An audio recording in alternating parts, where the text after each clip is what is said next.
ठाकरे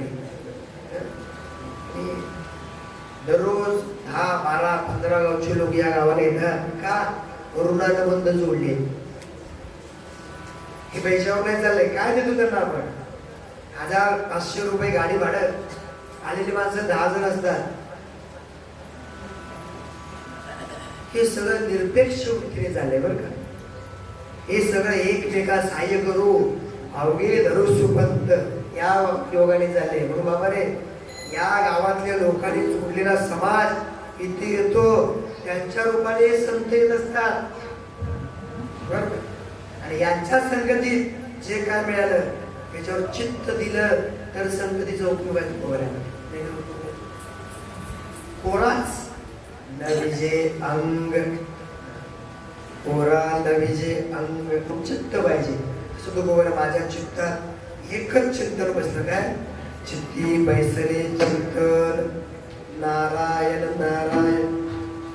अजून का उपाय आहे का? तिसरा उपाय सांगला तो उपाय बाबा रे.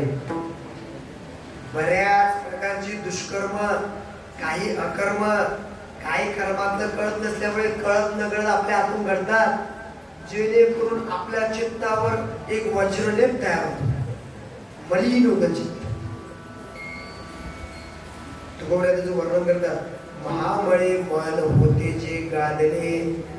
महामळ म्हणजे माहितीये का? जो कुठल्याही डिटर्जंटने जात नाही असा डाग. कुठल्याही आठवड्यात बघून आणा, असं फुरकन गेलं की पांढर होतं बघा. ते काय होत नाही तसं.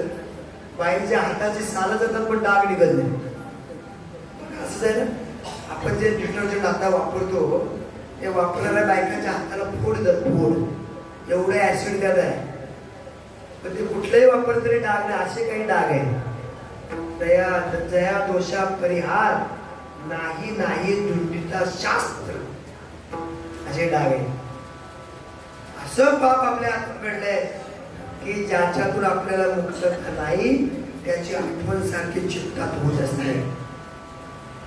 तर तुकोबरा म्हणतात यातून पण मुक्त व्हायला एक मार्ग आहे. काय करायचं? या चित्ताला अंघोळ घालायची. कशाने? केलेल्या पापाबद्दल अनुताप झाला पाहिजे. संपलं, चित्त निर्मळ झालं. हेची प्रायचित्त